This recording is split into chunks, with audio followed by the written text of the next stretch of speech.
রামিসার এই হত্যাকারীর সর্বোচ্চ শাস্তি ইনশাআল্লাহ আগামী 1 মাসের মধ্যে নিশ্চিত করবে এবং সেই সর্বোচ্চ শাস্তি হচ্ছে মৃত্যুদণ্ড।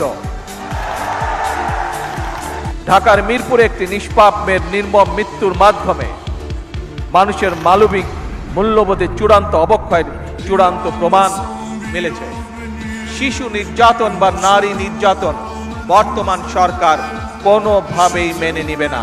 সকল সম্মানিত উপস্থিতিবৃন্দ, দীর্ঘদিনের ফ্যাসিবাদী শাসন শুধুমাত্র দেশের মানুষের অধিকার আর দেশের অর্থ সম্পত্তি লুট করেনি, বিচার বিভাগ সহ দেশের সমস্ত প্রতিষ্ঠানগুলোকে ধ্বংস করে দিয়েছে।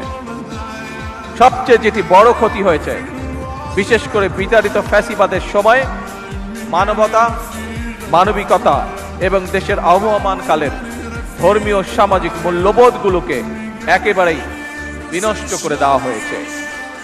ঢাকার মিরপুরে একটি নিষ্পাপ মেয়ের নির্মম মৃত্যুর মাধ্যমে মানুষের মানবিক মূল্যবোধের চূড়ান্ত অবক্ষয়ের চূড়ান্ত প্রমাণ মিলেছে। প্রিয় উপস্থিতিবৃন্দ, প্রিয় ভাই বোনেরা, এ বিষয়ে একটি কথা আজকের এই অনুষ্ঠানে আমি পরিষ্কারভাবে আপনাদের সামনে তুলে ধরতে চাই।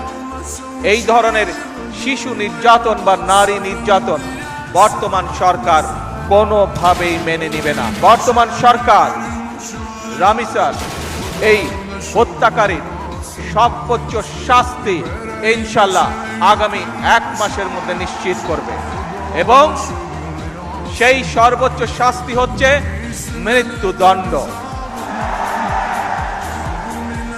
যাতে করে ভবিষ্যতে আর কোনো ব্যক্তি মানুষ এইভাবে শিশু বা নারী নির্যাতন করার সাহস না পায়।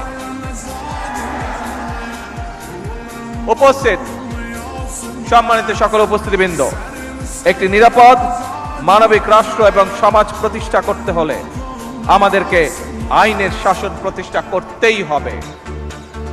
রাজনৈতিক সংস্কৃতির পরিবর্তন ঘটাতে হবে। একই সঙ্গে আমাদের জাতীয় জীবনে পুনরায় বাংলাদেশের আবহমানকালের ধর্মীয়, সামাজিক, সাংস্কৃতিক মূল্যবোধের পুনর্জীবন ঘটাতে হবে। এক্ষেত্রেও কবি কাজী নজরুল ইসলামের জীবন এবং কর্ম আমাদের জন্য প্রাসঙ্গিক। সম্মানিত সুধীবৃন্দ, কবি নজরুলের জীবন এবং কর্ম বিশ্ব সাহিত্য দরবারে আরো বেশি ছড়িয়ে দেওয়া প্রয়োজন। তার জীবনবোধ, তার জীবন দর্শন প্রজন্মের পর প্রজন্ম পৌঁছে দিতে হবে। এরই অংশ হিসাবে আমাদের জাতীয় কবির স্মৃতি বিজড়িত ত্রিশালকে নজরুল স্মৃতি হিসাবে ঘোষণা করা যায় কিনা এর ব্যাপারে সম্ভাব্যতা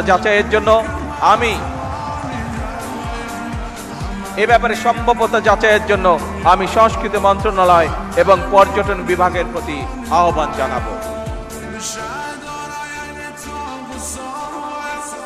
Show